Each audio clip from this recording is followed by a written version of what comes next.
Good afternoon, everyone. So actually, we're gonna, we are both chairs, like we are gonna be co-chairing this, but Brent is also one of the panelists, so it's kind of confusing there. So I will have Brent tell you the story behind this panel and how it came about, and then I will introduce the speakers afterwards. Okay, so real quick, as an organizing committee, we were looking for things that might be interesting to participants.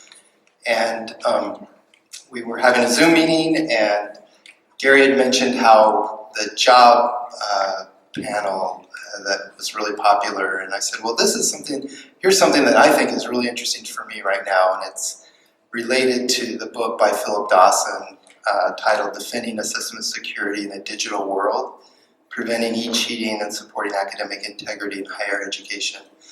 We have a placement exam that we give to our students, and over 700 students throughout most of Oceania and Asia Rim countries. And we've been doing a lot with e-cheating and use of AI. And so I said, this is interesting. I think this might be interesting to many people who are in language testing. And so that's kind of how it got started.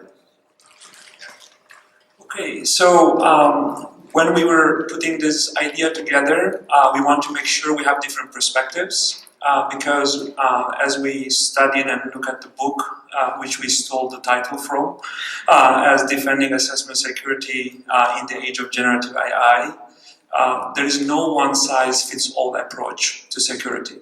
And that is mainly because of different contexts and different needs of security by different, basically institutions, whether it is industry level, academic level, higher ed, or K-12. So we try to bring you 3 different perspectives in this panel. So the way it's going to work, we're going to have a 10-minute presentation from each panelist. So first, Reza, from Mathematics, will talk about securing the future of standardized testing, basically talking about the testing industry perspective and how they, are defending the assessment security. Then we will have institutional level, and here we have Brent, a vice president of an institution, academic institution, who is an assessment expert, couldn't get better. So to talk about the institutional perspective and how they are dealing and defending assessment security. Finally, my colleague Nicholas, as you can see, he's not here. It was very obvious, you would recognize him. He had a family emergency, so we have a substitute. His boss is here, so we'll use a classroom level perspective. How do we defend assessment security at the classroom level? So, and once each panelist have their 10-minute presentation, I will come back and have some concluding remarks and see if I can get any insights, from 3. And then we'll open the floor for the Q&A. So with that, I'm going to pass the floor to Reza to talk about the industry level.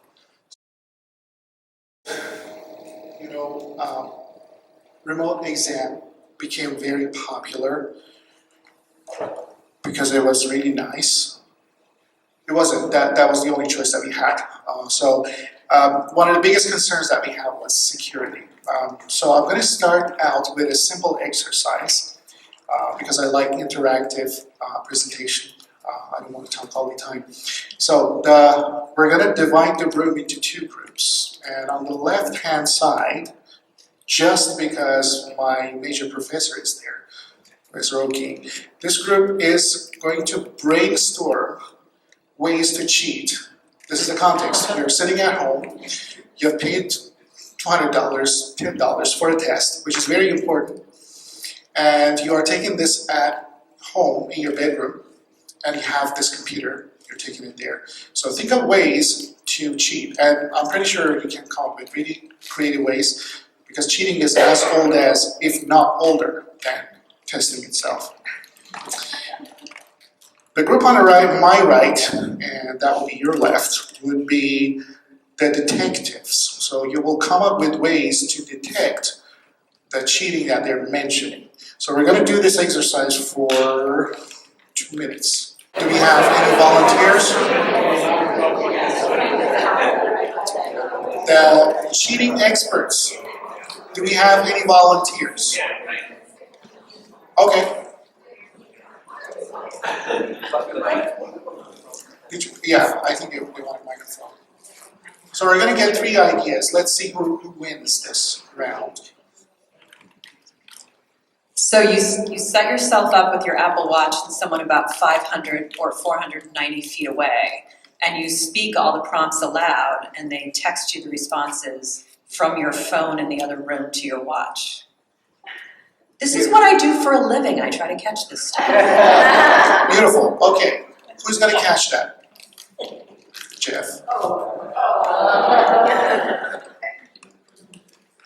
So I think you could catch this with a combination of like a secondary camera setup and some eye gaze detection as well to look for consistent looks off screen, maybe down at the wrist. Nice. Yeah, we have a short hand. There's also something you can buy if you don't trust your Airbnb or your hotel not to have Wi-Fi enabled Cameras and microphones and stuff. And the signal detector should work if you walk around the room and start when you get close to someone with an Apple Watch that's broadcasting. All right, good points. Okay, second idea. I mean, both the idea. I was surprised by the idea. I never thought of that before. This is amazing. And the solution also. Okay, can we get one more idea? Cheating idea.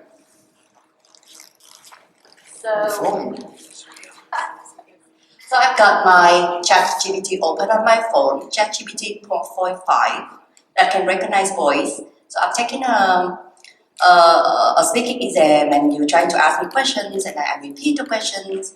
They translate that for me, and then I answer. So. Well done. Great. Genius. Who's going to catch that? Okay, let's. No questions allowed unless you write them down on a piece of paper. Thanks. So more limitations. All right. Do we want one more idea, or are you bored already? Yes.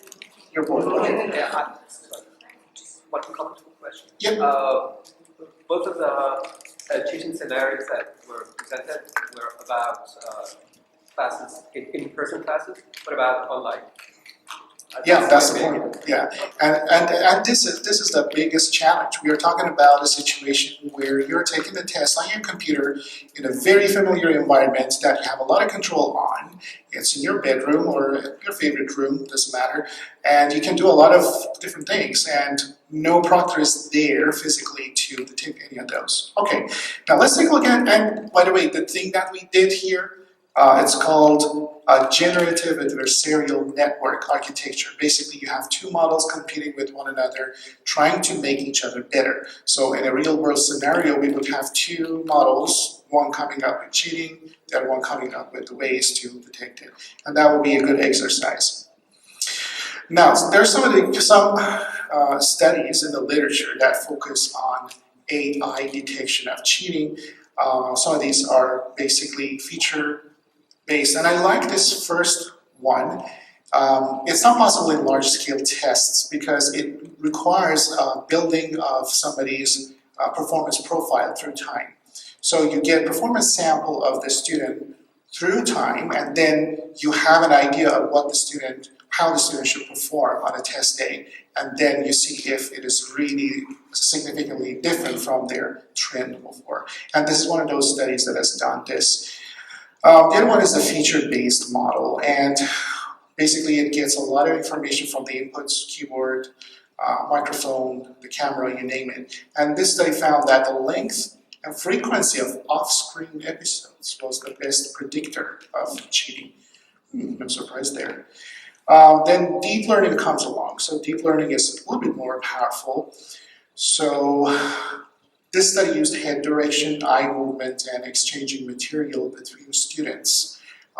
Detection, basically, as the signs of cheating. And I keep saying it, signs of cheating, because I'm driving at a very important point, and I will mention it later.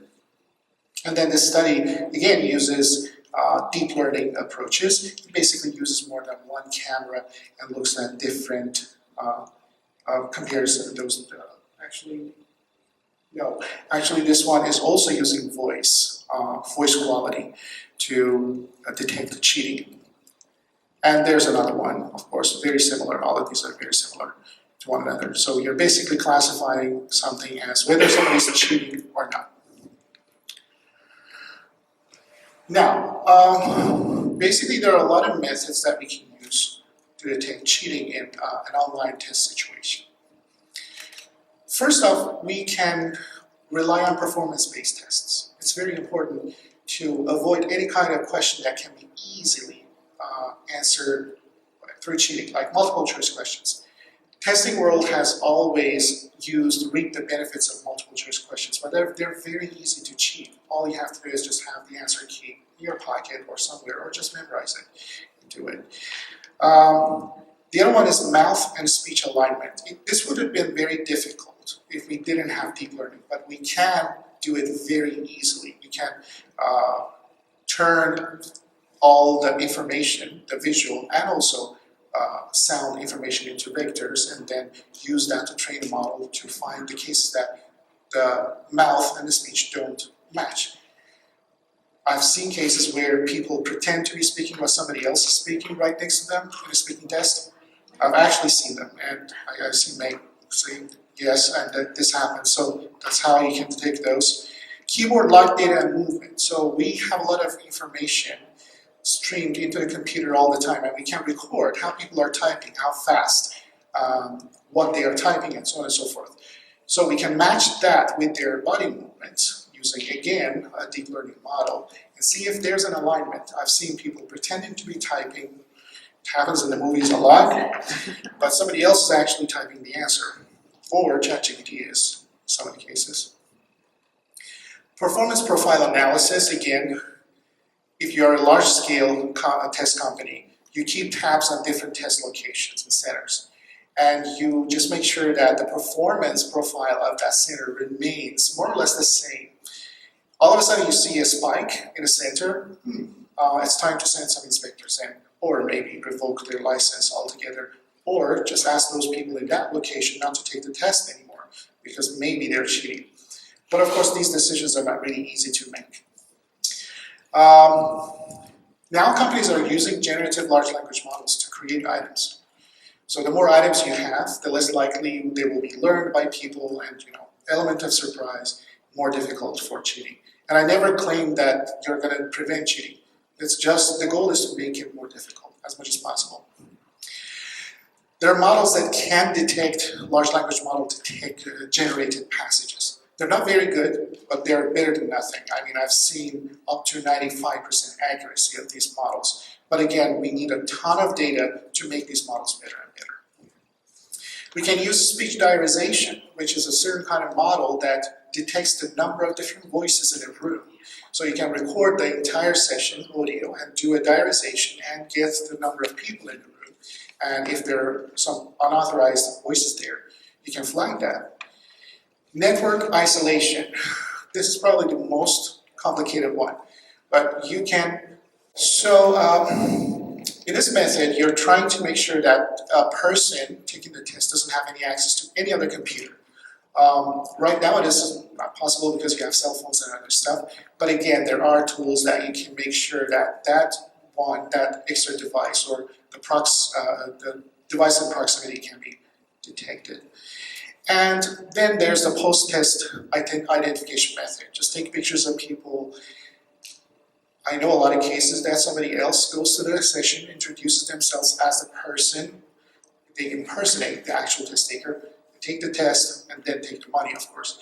And right after that, the person gets admitted, and the university does not even bother to check if the person is really the person who took the test. So this post-test identification is a very important step, but it is out of the hands of the industry. It's actually the score users that have to pay attention to. Okay, I think this is my last slide, and I'm going to talk about some of the limitations. I talked about all of these, like models that you're going to use are large. You have to spend a lot of money to run them. They're slow, especially if they're deep learning. So you're going to have to spend a lot of money to detect cheaters, and then you need a lot of data for training. But the most important, for the item generation. Let's say you generated 1,000 really good quality items every day using LLM. What happens next? You have to do linking studies, make sure that the quality of those items are good, and that is extra cost again. Okay, this is the most important part of it. Ethical and legal issues. Let's do a very quick exercise, mental exercise. Your model says that, you have a really good model. The model says that there's a 99% chance that this student is cheating. What is your verdict? Not guilty. Because there's Why? 1% chance. Yes. There's 1% chance that the person is not cheating. Okay, that's a very good response. Any other ideas? Okay, just the last point there's asking me to finish it. Okay, I'm going to finish that. Now, you have to take the probability, whatever you have from the model is the likelihood. It just says that given this data, the person has 99% chance of cheating, but that is only your likelihood, not the prior. You have to take into account the prior too. How many of the students actually cheat? That is very important. What if only 0.00001% of the population cheats? You multiply that with your likelihood, and that is your actual probability of that student cheating. And that makes it a little bit more complicated because you have to have these cutoff points and decide whether they're going to act upon it or not. But that, in my opinion, that is the biggest challenge that we have, not detecting.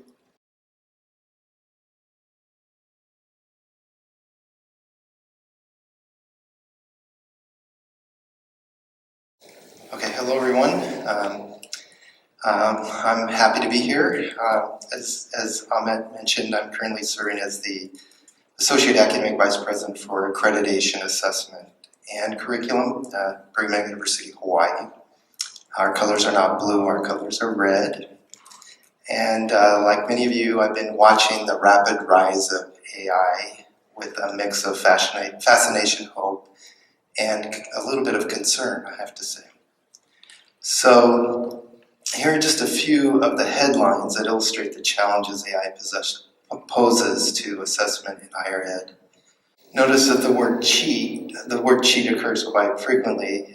Cheat usually carries a strong negative connotation, implying dishonesty, deception, or breaking the rules, often with an intent to gain unfair advantage.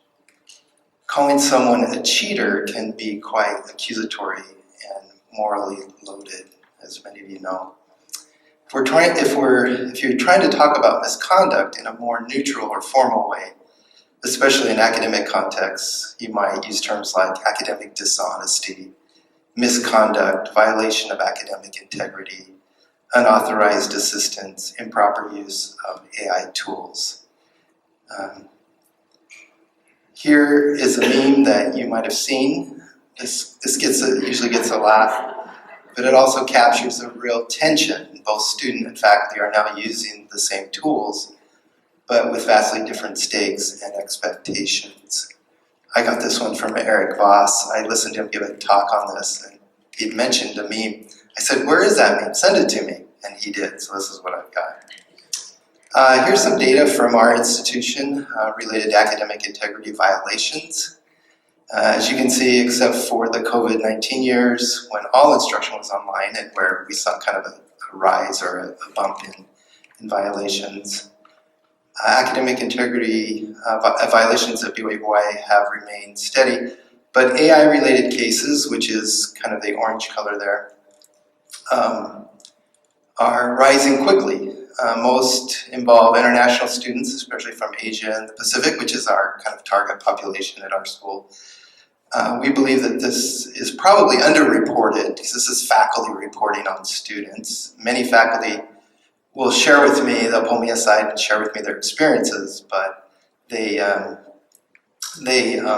don't report it formally to the Academic Integrity Office. So AI has many traditional definitions of cheating. has made traditional definitions of cheating more complex. If a student uses ChatGPT to brainstorm an essay, is that cheating? What if they rewrite every word or just ask it to translate for them? What counts as cheating when AI is everywhere? That's a question that we maybe want to ask. The line between acceptable help and academic dishonesty is increasingly blurry, I would say, in my mind. Here are just a few considerations. ChatGPT for brainstorming. Is this a modern form of idea generation or unfair assistance?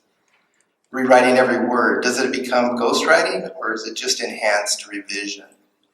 Translation help. Useful aid or a violation of learning goals, especially in language learning contexts?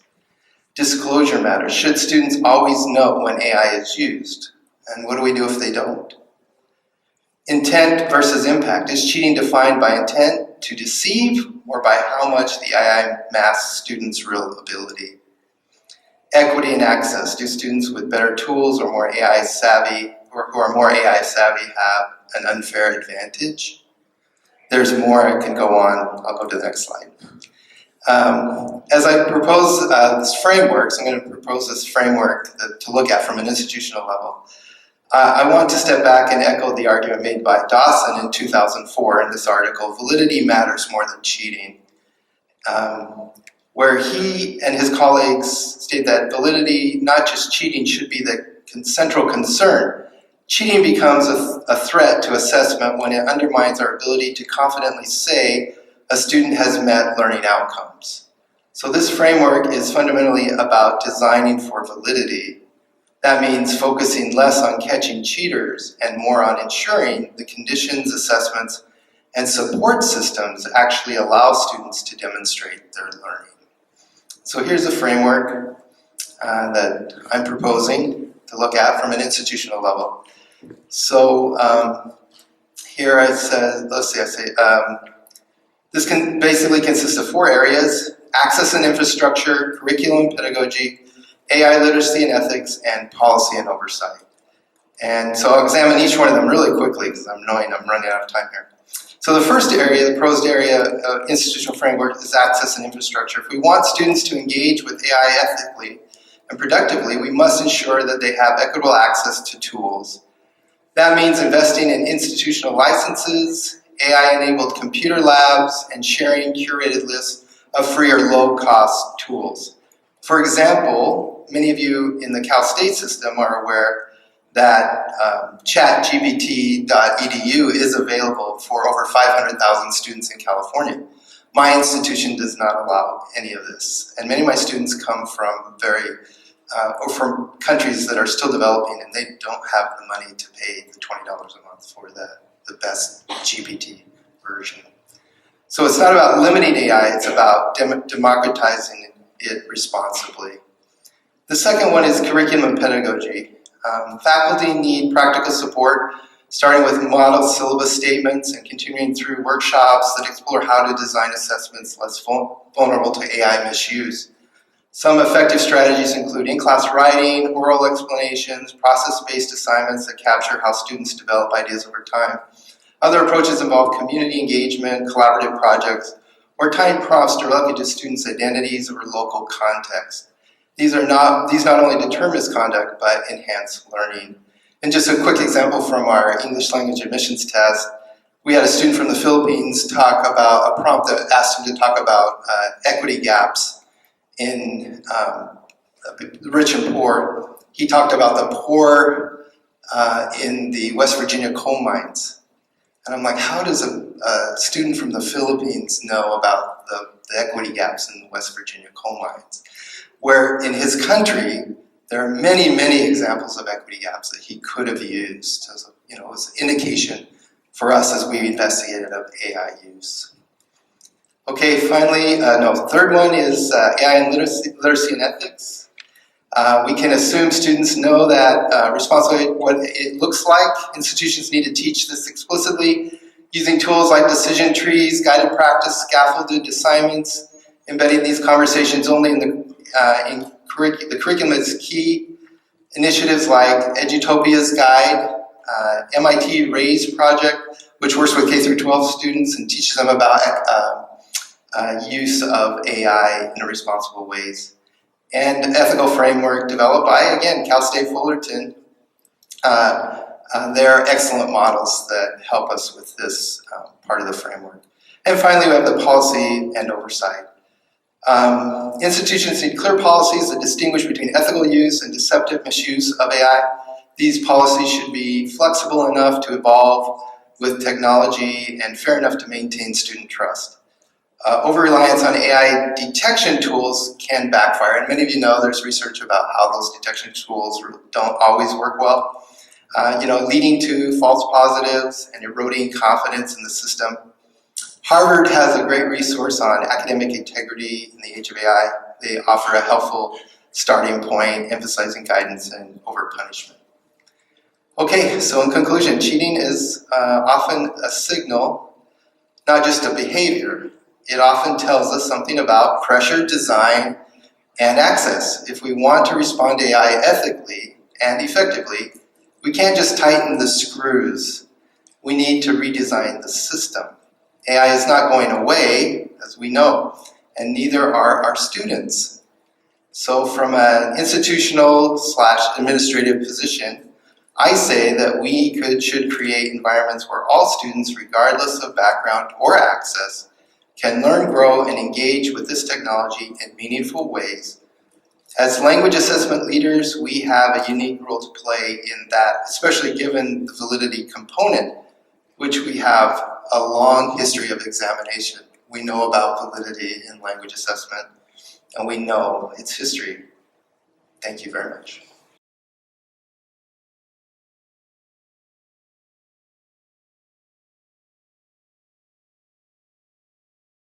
So as you know, I'm not Nick Swinehart. I'm Kathy Baumann, the director of the Language Center, and when I was hired, when I got this position, or was going to get the position, one thing I demanded was being able to hire a technology specialist, because it's not a field, or not an area I'm strengthened in. And Nick is that person.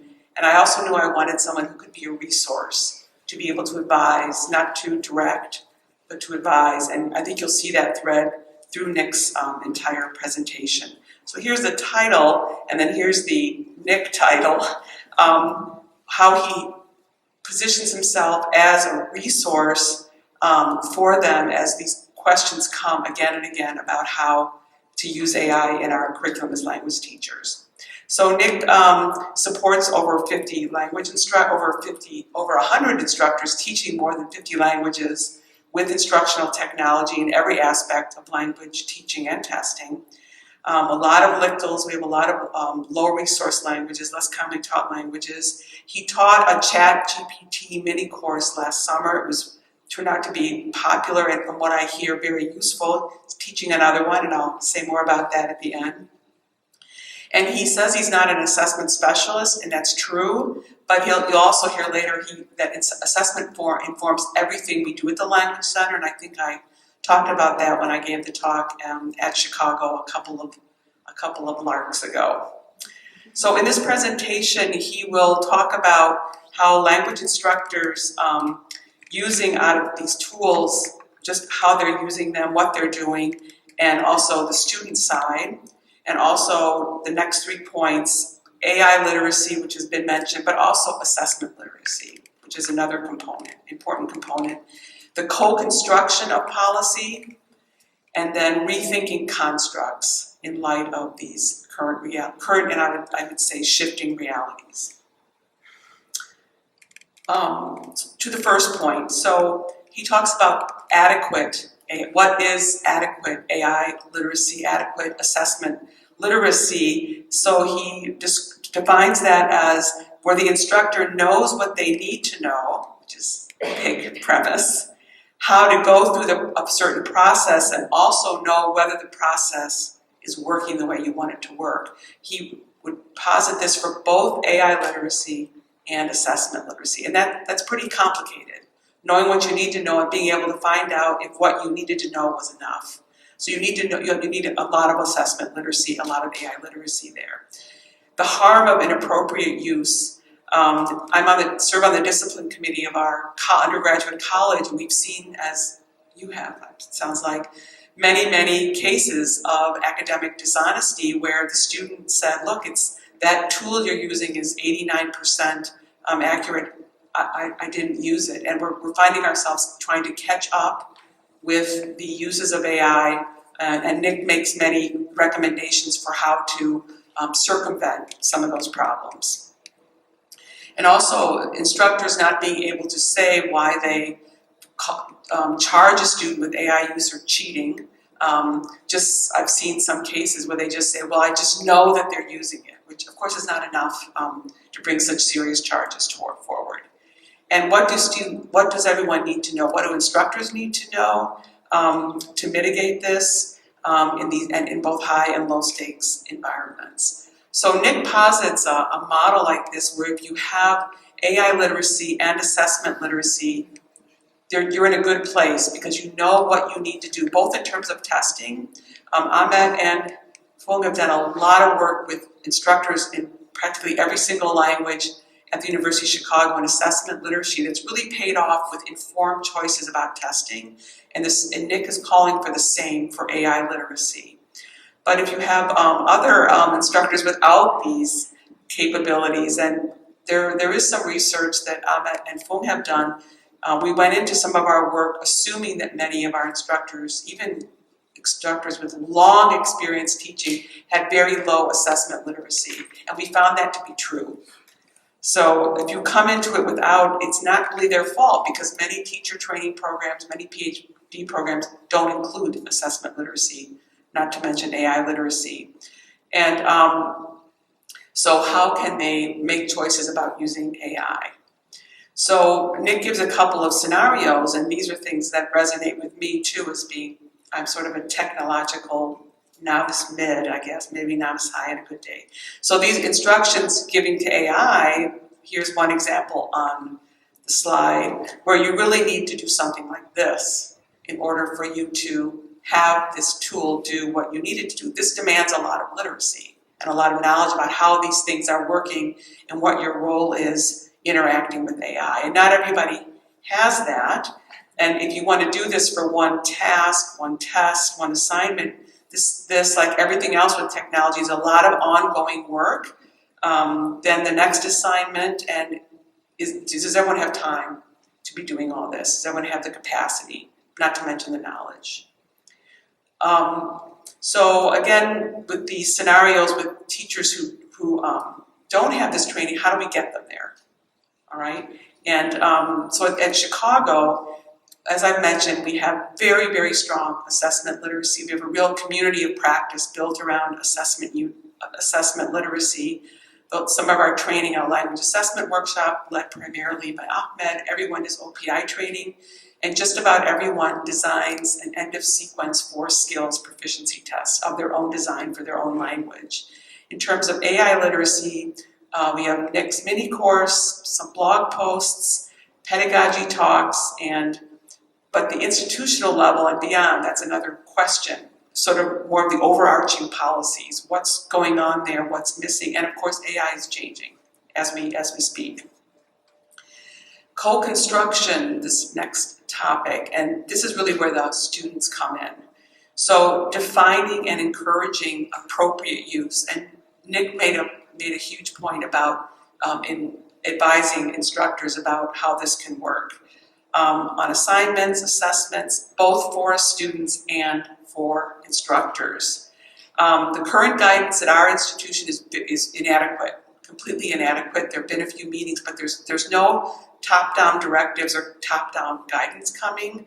And as have been mentioned by both colleagues here on this in this panel, there are layers of these policies with guidance, but also autonomy for the instructors who are going to be implementing them. So they're happening on these multiple levels, and we have to people need knowledge to do this. At the institutional, departmental level with boundaries or guardrails, guidelines. So for example, this is one that Nick would propose. At the sentence level or beyond constitutes academic integrity if you don't cite it, just like you need to cite any other source. I think the APA did come out with a way to cite the AI, training for instructors and students, then at the classroom level, defining it very precisely for students. Don't assume they're not going to use it or going to use it. Define it in your syllabus. He also makes a point of getting buy-in from the stakeholders. So instructors understand what it is they need to do, students as well. We need to be transparent with students. Nick came up, he talks about the police state, just trying to completely eliminate it, or the sort of hearts and minds. So we know what's out there, here's some guidance, let's make decisions. He created some language for instructors to insert into their syllabi, all language instructors. These are a couple of excerpts there. I'm not going to read them because there isn't time, and it's a pet peeve of mine when people read their PowerPoint slides. But I think this last part, this is where you really see the co-construction, where he says, would you like me to be correcting your homework using AI? Right? I don't want you to do your use AI or represent your AI's work as your own. It cuts both ways. And then having tables to parse out what to use when and where. Same thing for use, then you really get buy-in at all levels. This is the same slide. And then in terms of assessment, transparency and legitimacy, it's kind of following from the same set of policies that inform assignments, being able to explain to students what I do, what I expect, how I use AI, what's legitimate, quality control. So really co-constructing these policies with students, or how not to use it in certain ways. And you're asking the same from them. And then rethinking the constructs, there are these, I want to skip ahead to these two. He refers to the debate that happened at the LTRC in New York, which many of you attended, where there are sort of these two opposing viewpoints. This was later published.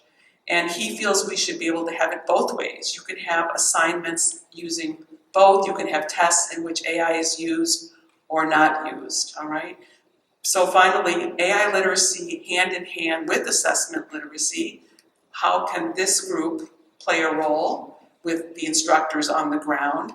Also clearer guidance and policies on appropriate use, and coaching instructors on assessing both, where students can use it because it is being used. It's part of the target language use domain. We've got to grapple with that, and also language use without AI assistance.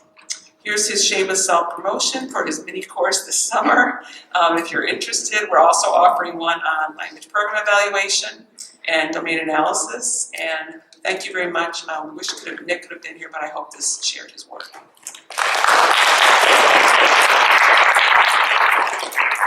Okay, so huge thank you to our panelists. So I have had AI listening to them to give me some insights instead of me doing, let's see what kind of insights we get. I'm joking, these are my insights. So I'm going to be brief in terms of what has been discussed and a couple kind of highlights from the three. And then I think we have a sweet spot, a commonality across three, which I was very happy to find out. And then I'll open the floor for questions for about 10 minutes. So the testing industry perspective, first of all, they define defending as a top-down approach. Right?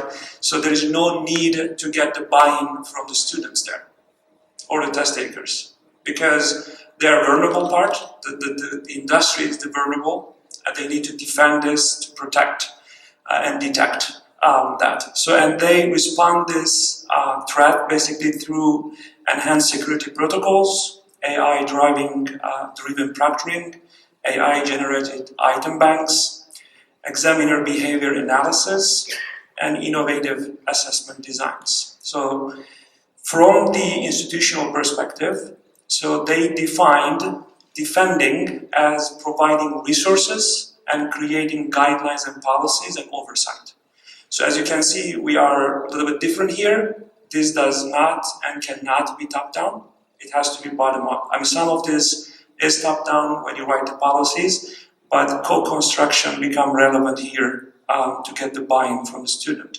And they responding to this through equitable AI access and support mechanism, teaching AI literacy and ethics, rethinking assessment design, reframing AI conversation around validity rather than cheating, which is, I think, very important call to action for this audience today, and establishing clear guidelines and policy with oversight, and of course keeping being just and fair as you do the oversight. So from the classroom assessment perspective, defending has been described as establishing conditions for the effective and appropriate use of generative AI. And this is very bottom-up. This is the most bottom-up it can get at the classroom level. You cannot have your students to be your adversary, you have to have them as your ally. If you don't have them as your ally, they will cheat, and there will be no way for you to basically, as Reza said, to completely prevent it. So the response in the classroom level is through providing adequate AI literacy and assessment literacy for teachers, and in fact for students, and co-constructions of policies on AI use, a very bottom-up work to get the buy-in from students, and also rethinking assessment constructs. And in this case, Nick gave two examples. We should have assessment where AI is allowed as part of the assessment because it is part of the target languages domain in real life where it is appropriate. And at the same time, we should be testing spontaneous language use, especially when it comes to language proficiency testing. So this is our two options. We either have a drama, and we see this as a problem and talk about it, and there'll be no end to it. It's a good scholarly, probably, conversation to talk about, or we can turn this into an opportunity. I think this is what I see, this is my take, not their take, at the end. This is what I think we should be turning this to an opportunity rather than seeing it as a problem. And the opportunity is, I think, very exciting, is to rethinking and reframing assessment constructs, designs and implementations where AI is the ally for us and for the students. So thank you for your attention, and we'll open the floor for the questions now. Yeah, thank you. I really enjoyed this session so far, and I hope I don't ruin it, but I'll see what I can do. So what I want to talk about is the question of what motivation does a language testing company who wants to sell tests have to make a secure test? I say that because now, if you're talking about academics, we're talking about competing tests for university entrance. It's best to have an easy test because students get to choose out of a bunch of different tests based on most university situations. They get to choose which test. What are they going to do? They're going to choose the easiest one. I don't think they'll choose the cheapest one. I think they'll choose the easiest one, the one they can pass. That's what they care about. So why wouldn't a testing company that wants to make money make it possible for students to cheat on it? Easier to cheat, easier to pass. That is a real motivation for a testing company. So I think we have really, really serious competing things that require testing companies to have tremendously high ethics. But when they have tremendously high ethics, they then are going to go against the bottom dollar. And I get that side too.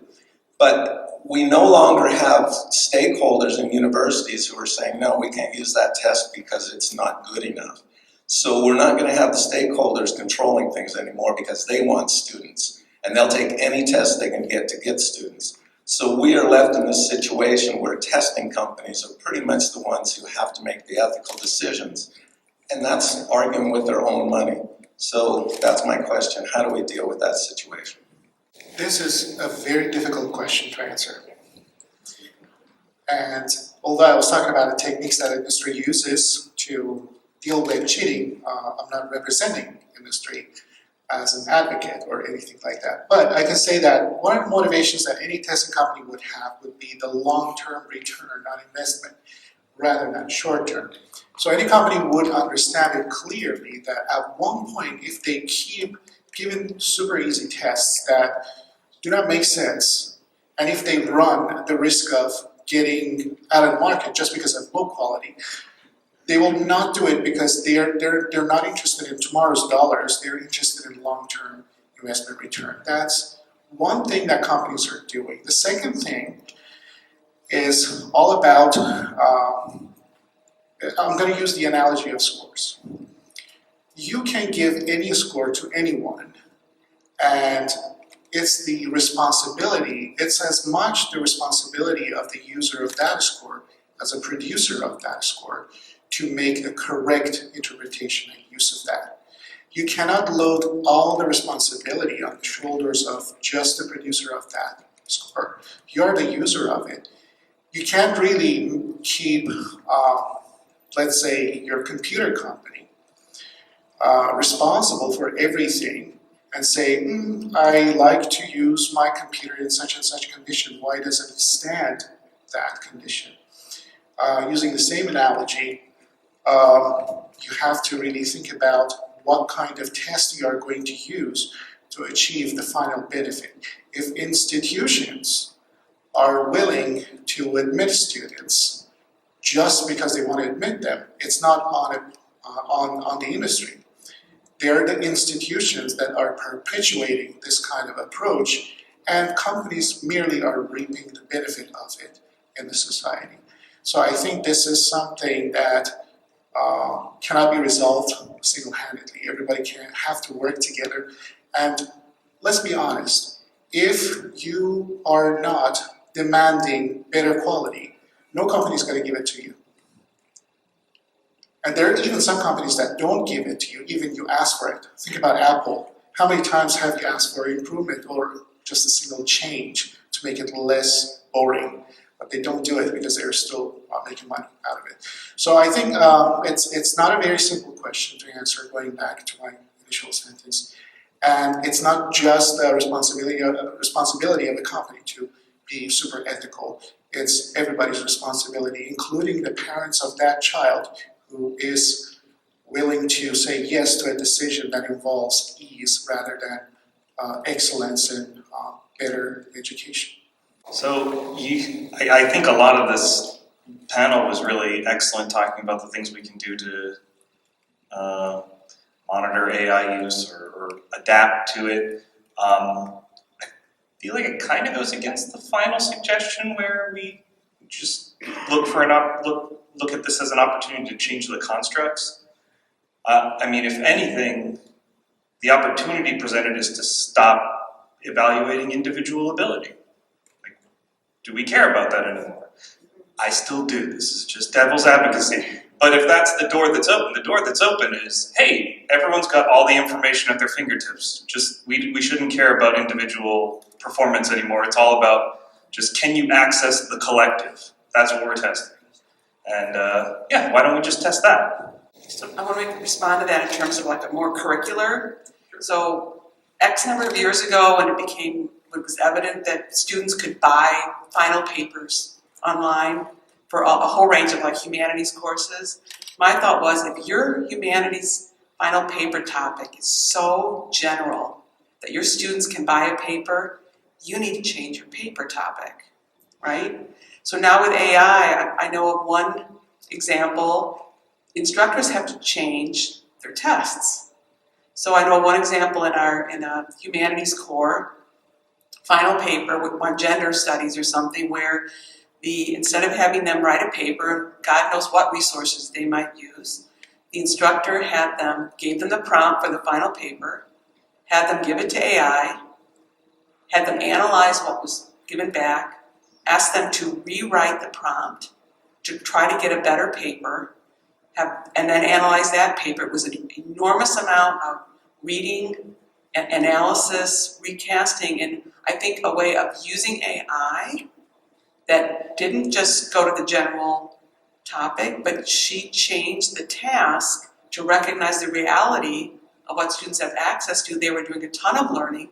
They had to apply what they knew from the course. So I think it can be done. I don't think it is always just erasing individual differences. I think it's possible that a lot of my faculty colleagues have to quit giving the same assignments they've been giving for 20 or 30 years because they just don't work anymore.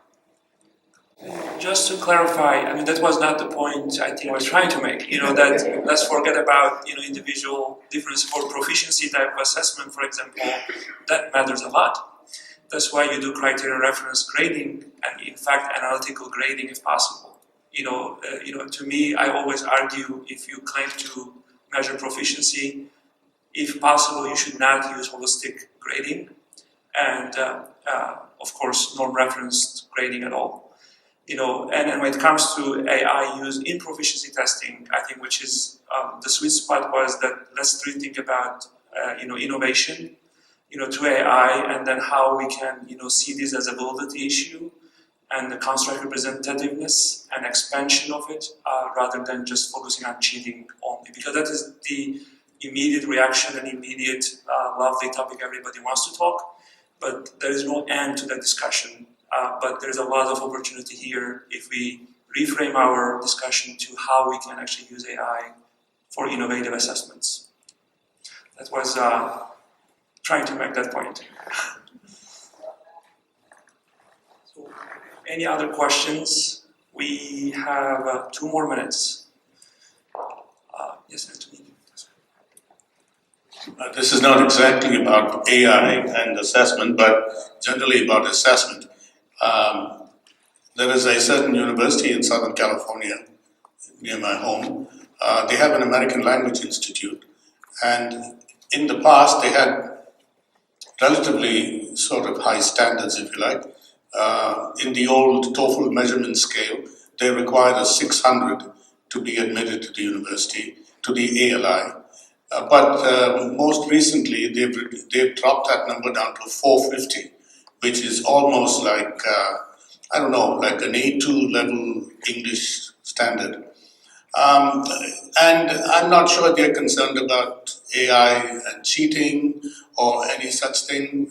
I know some of the instructors in this institute, and they complain that the level of English language ability of students who pay $30,000 or $40,000 a year of instruction in reading and writing and listening, their level is so low that within a year they cannot get to the required B2 level for academic study. So they are forced either to go back or to take another year and spend another $50,000 or so.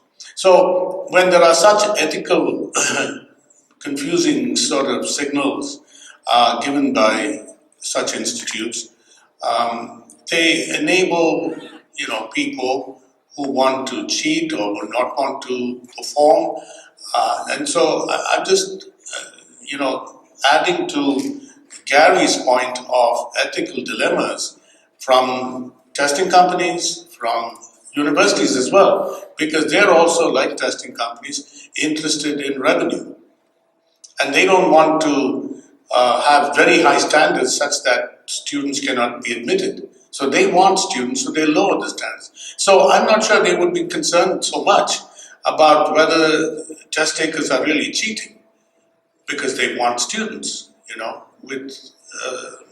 they have a reasonable score, but so low, that would be fine too. I don't know. Is there a comment that some of you would like to make about this? Oh, I have to ask a question. My question is, so what should we do about this? So, I could just talk about my institution, which doesn't do that. So we're okay, I guess. We're the leaders. But yeah, I mean, these are really good questions to ask. These ethical concerns, for sure.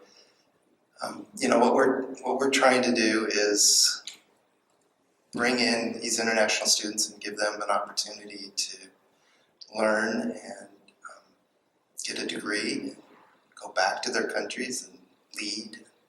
So, yeah, I don't have the answer, actually. I don't know if anybody else wants to respond to that. So one thing we did at the University of Chicago after I arrived, and we established a committee about language proficiency policies for international students, and one thing we realized, the first thing we did to eliminate requirement for undergraduate students admission. At the University of Chicago, currently we do not have English language proficiency required from undergrad. And why? Because the students, it's a different animal in the Ivy and Ivy League universities. The students are top 1% or 2% of their given countries. So there was no need for them to pay $300 to take TOEFL to prove their native speaker, almost English, competency. So we got rid of that. But at the same time, we also reframed the graduate level, which is a different animal in our case.